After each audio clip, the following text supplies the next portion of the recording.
Assalamualaikum warahmatullahi wabarakatuh.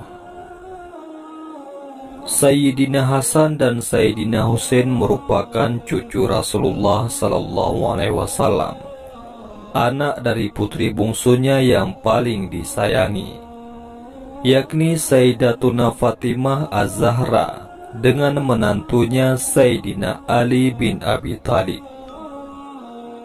Dalam sebuah tausiah diceritakan oleh Al-Habib Ahmad bin Naufal bin Salim bahwa Rasulullah Sallallahu Alaihi Wasallam pernah bersabda bahwa Sayyidina Hasan cucunya kelak adalah salah seorang penghuni surga dan wajahnya yang paling mirip dengan beliau Sallallahu Alaihi Wasallam. Engkau menyerupai aku, baik dari bentuk rupamu maupun akhlakmu, sabda Rasulullah Sallallahu Alaihi Wasallam.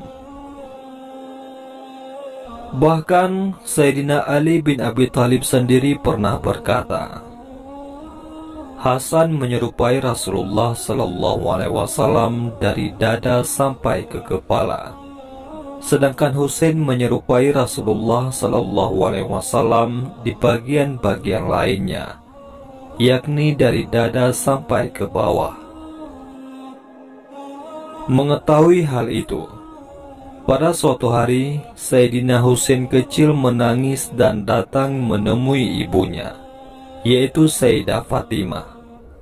Husain kecil lalu berkata, "Ya ibu, mengapa kakek lebih mencintai kakakku Hasan? Mengapa engkau berbicara seperti itu, wahai anakku?" Jawab Sayyidah Fatimah. Sayyidina Husain kecil lalu mengutarakan sebab kecemburuannya.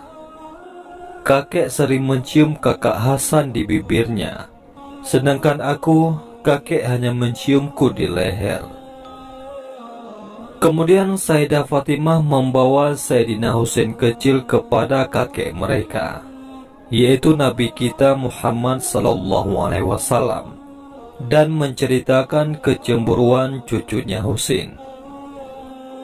Rasulullah Sallallahu Alaihi Wasallam menatap tajam dan lama, lalu bersabda, "Wahai anakku Fatimah, Hasan selalu aku kecup di bibirnya, karena dia akan mati diracuni oleh orang terdekatnya, dan seluruh isi perutnya akan keluar lewat mulutnya.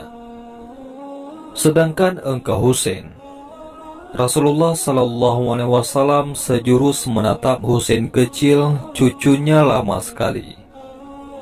Beliau Sallallahu Alaihi Wasallam tidak bisa meneruskan ucapannya dan pingsan beberapa saat. Setelah siuman, Rasulullah Sallallahu Alaihi Wasallam kembali menatap tajam sambil terus menangis berguncang dadanya. Beliau Sallallahu Alaihi Wasallam lantas berkata, "Sedangkan engkau wahai Husain, sering aku cium di lehermu karena engkau akan syahid dengan leher terputus." Mendengar penuturan ayahandanya, baginda Rasulullah Sallallahu Alaihi Wasallam, Sayyidah Fatimah lalu menahan ledakan tangisnya sambil memeluk putranya Sayyidina Husain yang kelak akan syahid seperti yang telah Rasulullah paparkan. Keluarga kecil penuh cahaya surga itu pun pecah oleh tangisan Rasulullah Sallallahu Alaihi Wasallam yang mengguncangkan alam semesta.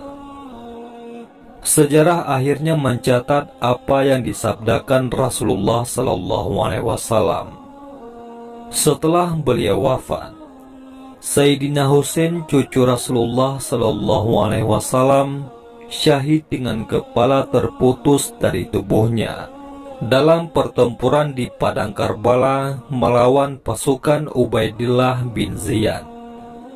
Ubaidillah mendapatkan tugas dari Yazid bin Muawiyah agar Sayyidina Husain mau membaiat Yazid sebagai khalifah setelah Muawiyah. Dalam sebuah riwayat dikatakan, bahwa pasukan Sayyidina Husain hanya berjumlah sekitar 72 orang saja, sedangkan pasukan Ubaidillah bin Ziyad yang dipimpin oleh Umar bin Sa'ad bin Abi Waqqas berjumlah 4.000 orang. Ada yang mengatakan 40.000 pasukan. Sebagai manusia biasa, bisa kita bayangkan andai kita diberitahu oleh Allah tentang takdir cara kematian kita, apakah akan kuat menerimanya?